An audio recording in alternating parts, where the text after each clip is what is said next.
एक 19 साल की लड़की दोस्तों, यानी नाबालिग से दो साल बड़ी, यानी 2 साल बड़ी, और उस 19 ईयर्स ओल्ड लड़की के साथ जो घटना घटी थी, उसकी जो कहानी निकल कर सामने आ रही है, ये आप जानोगे तो आपको हैरानी सी होगी।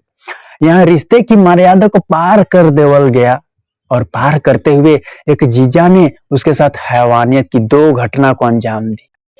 पहली हरकत तो उसने अपने दोस्तों के साथ लड़की के साथ रेप करके अंजाम दिया, और ये नहीं देखा कि उसका साली है।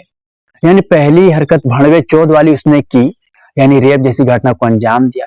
बस अब इन सब कारनामों के बाद भी उसका मन नहीं भरा, तो उसने रंडियों वाली हरकत की, और रंडियों वाली हरकत करके साली को रंडियों वाली जगह पे बेच दिया, कोठे पे बेच दिया। यानी एक जीजा ने एक साली को पहले तो रेप किया, मन नहीं भरा, बेच दिया। क्या होगी इसमें सच्चाई दोस्तों, इसमें कितनी सच्चाई होगी, और क्या एक जीजा ने यहाँ पे ये मर्यादा को पार किया होगा? और बता दूं, एक जीजा साली का रिश्ता क्या होता है ये तो आपको पता है। यहाँ पे दोस्तों ये मजाकिया किस्म का लहजे में ये रिश्ता होता है, लेकिन यहाँ पे वो सारे रिश्ते को भून दिया गया, घटना को अंजाम दिया गया एक जीजा की तरफ से। क्या होगी इसकी डिटेल, क्या होगी इसकी कहानी, तय तक चलते हैं, पूरी जानते हैं। नमस्कार दोस्तों, मैं अंकित सिंह। आज की जो सच्ची घटना मैं आपको सुनाने जा रहा हूं ना दोस्तों, जो कि है राजस्थान की। जी हाँ, राजस्थान की, और पूरा मामला राजस्थान के चूरू जिला की है। साल 2022 का वो साल था जब इस घटने को अंजाम दिया गया था एक जीजा की तरफ से। यानी एक जीजा पे विश्वास, रिश्ते पे विश्वास था, लेकिन उसने जो घिनौनी हरकत की, इससे पूरा खानदान यानी पूरा परिवार हिल गया, और आस पड़ोस में दोस्तों यह बात दोस्तों आसपास के लोगों में आग सी फैल गई, और उसके बाद सोशल मीडिया पे भी यह वायरल थी, और जिसने भी जाना वो हैरान तो था ही, क्योंकि यहाँ पे रिश्ते की मर्यादा को पार किया गया था। दोस्तों करें दोस्तों, अगर चैनल पर नए हो तो सब्सक्राइब कर, आपका एक सब्सक्राइब मेरे लिए मोटिवेशन का काम करती है, तो सब्सक्राइब। खैर कहानी की तरफ चलते हैं। मैं बता दूं दोस्तों, चूरू जिला की रहने वाली एक लड़की, उम्र उसकी 19 की, उसकी इस दुनिया में एक पिता और एक बड़ी दीदी के अलावा कोई नहीं था। तो उसकी दीदी की बात करूं तो उससे 5 साल उम्र में बड़ी थी, और उसकी साल 2021 में शादी हो गई थी। और शादी के बाद, जिसके बाद दीदी ससुराल चली गई थी, ससुराल में ही अपने ससुराल वालों के साथ खुशी खुशी रह रही थी। उसके समय ऐसे ही बीत रहे थे, और इधर छोटी बहन अपनी पिताजी के साथ रहती थी, क्योंकि उन दोनों के अलावा इसका कोई नहीं था। तो दीदी तो अपनी ससुराल चली गई थी, अब इसके बाद यह पिता के साथ रह रही थी।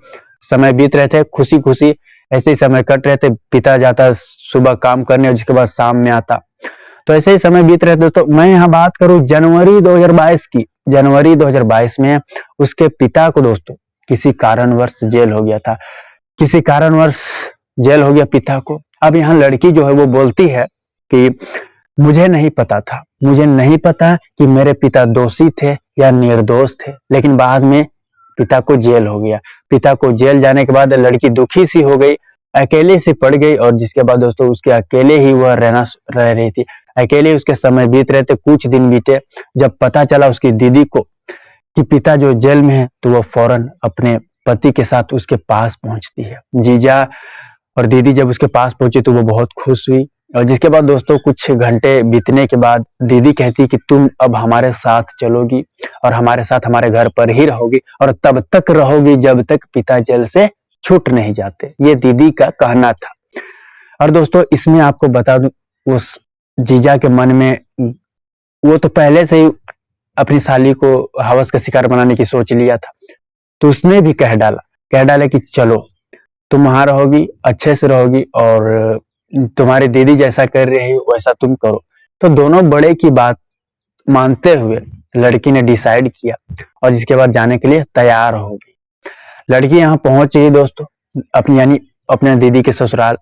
पहुंचने के बाद सभी बड़े का आशीर्वाद ली, और जिसके बाद वहां खुशी खुशी रहने लगी। पिता इधर जेल में था, समय बीत रहे थे। आपको पता है वो अपने दीदी के काम में हाथ बटाती, जीजा इधर अपने काम पे जाता, शाम में आता, तो ऐसे ही समय बीत रहे थे। अब मैं यहाँ बता दूं, कुछ महीने ऐसे ही बीते, जिसके बाद वो अप्रैल का वो महीना था। उसकी दीदी को दोस्तों आपको बता दूं लगभग 7 दिनों के लिए, 1 सप्ताह के लिए कहीं बाहर जाना था। तो वो बाहर गई थी, और घर में जीजा और उसके छोटे भाई और उस लड़की के अलावा यानी उसकी साली के अलावा कोई नहीं था। तो साली ही जीजा के ख्याल रख रही थी, खाना पका रही थी, हर चीज देखभाल कर रही थी घर की। तो दीदी तो वो बाहर थी, और जिसके बाद आपको बता दूं, जिसके बाद देर रात जो जीजा था वो दोस्तों साली के खाने में एक दवाई, एक नशीला पदार्थ मिला देता है। वो खाना खाने के बाद कुछ ही देर बाद साली जो है वो बेहोश हो जाती है, उसे होश नहीं रहता। और जिसके बाद उसी बेहोशी की हालत में उसने हैवानियत की सारी हद पार की, उस भड़वे जो जीजा ने की थी साली के साथ। पहली बात वो नहीं देखा कि उसकी साली है, हवस मिटाना चाहता था अपनी भूख अंदर का शैतान, अंजाम दे दिया रेप की घटना को बेहोशी की हालत में। और इसके बाद यही बात खत्म नहीं होती दोस्तों, उसके भाई ने भी हैवानियत की सारी हदें पार कर दी। उसके भाई के दोस्तों ने भी लड़की के साथ छेड़छाड़ की। आखिरकार कुछ घंटे बाद जब लड़की को होश आता है तो उसे पता चल चुका था कि उसके साथ गलत किया गया है, यानी उसके साथ रेप जैसी घटना को अंजाम दिया गया है। क्या था दोस्तों, आपको बता दूं, लड़की को होश आने से पहले उसके मुंह बांध दिए गए, उसे रस्सी से बांध दिया गया और जबरदस्ती उसे की गई।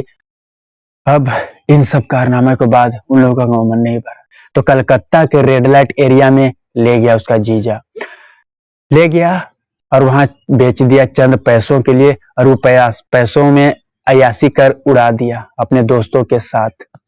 अब क्या था, अब इसके बाद वो घर आया। घर आने के बाद दोस्तों कुछ ही दिन बाद दीदी तो घर आनी थी, आई उसकी पत्नी बहन के बारे में पूछती है कहाँ है, तो जीजा का जवाब था मुझे नहीं पता कहाँ है।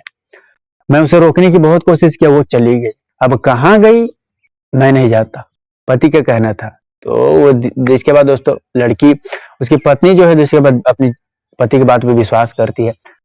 उस दोस्तों जिस दिन इस घटना को अंजाम दिया गया था उसके 1 महीने बाद उसके पिता जेल से छूटते हैं, और जेल से छूटने की खबर जैसे ही उस लड़की को लगी जहां वो कलकत्ता के रेड लाइट एरिया में फंसी थी, वो किसी तरह उस चंगुल से भागती है और बाहर निकलती है। जिसके बाद सबसे पहले उसने अपने पिता के पास वो पहुंचती है, और जिसके बाद सारे घटना के बारे में वो बताती है कि उसके जीजा ने उसके साथ कैसे कैसे हैवानियत की सारी हदें पार कर दी। पिता हैरान था, परेशान था, लाचार पिता क्या करता दोस्तों, गुस्से से बौखलाए हुए, जिसके बाद अपनी बेटी के साथ वो आपको बता दूं थाने पहुंच जाता है।